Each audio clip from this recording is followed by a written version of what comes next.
حضرت ابراہیم علیہ السلام اور ایک مجوسی کا واقعہ۔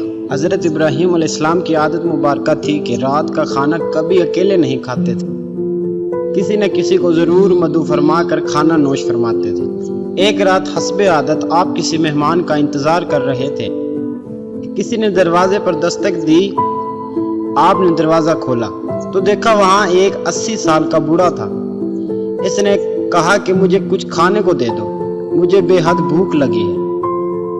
حضرت ابراہیم علیہ السلام نے خوش ہو کر فرمایا، مرحبا مرحبا۔ اس آدمی کے ہاتھ دھلوائے، اس کے سامنے کھانا رکھا اور کہا بسم اللہ کیجیے۔ وہ بوڑھا بولا، میں بسم اللہ نہیں پڑھوں گا کیونکہ میں مجوسی ہوں۔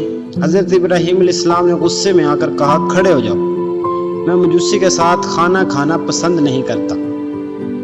وہ بوڑھا چلا گیا۔ ادھر پلکیں جھپکتے ہی حضرت جبرائیل علیہ السلام آئے اور بولے، اللہ نے فرمایا ہے اے ابراہیم علیہ السلام، منکر تو وہ میرا ہے، میں نے تو 80 سال میں کبھی بھی اس کا رزق نہیں روکا، 80 سال سے وہ میری نافرمانی کر رہا ہے، مجھے نہیں مانتا، مجھ پر ایمان نہیں لاتا، لیکن اس کے باوجود 80 سالوں میں نے ایک دن بھی اس کو بھوکا نہیں سلایا۔ حضرت ابراہیم علیہ السلام یہ سنتے ہی اس مجوسی کے پیچھے دوڑے، تھوڑی دور گئے تھے تو مل گیا۔ آپ علیہ السلام نے فرمایا، اے اللہ کے بندے، مجھے معاف کر دو اور میرے ساتھ چل کر کھانا کھا لو، آپ کی وجہ سے اللہ مجھ سے سخت ناراض ہو گیا ہے۔ مجوسی بولا کہ وہ کون اللہ؟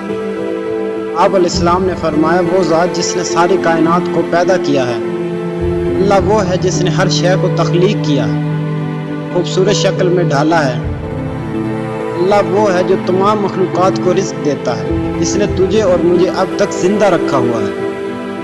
دوسری حضرت ابراہیم علیہ السلام کی یہ بات سن کر رونے لگا اور بولا، کیا کہنے ہیں تیرے رب کے، اے اللہ کے بندے، تیرے رب کا تو اخلاق بہت اعلیٰ اور عظیم ہے، میں اتنے پیار کرنے والے عظیم رب پر ایمان لاتا ہوں۔ چنانچہ اس نے کلمہ پڑھا اور اللہ پر ایمان لے آیا۔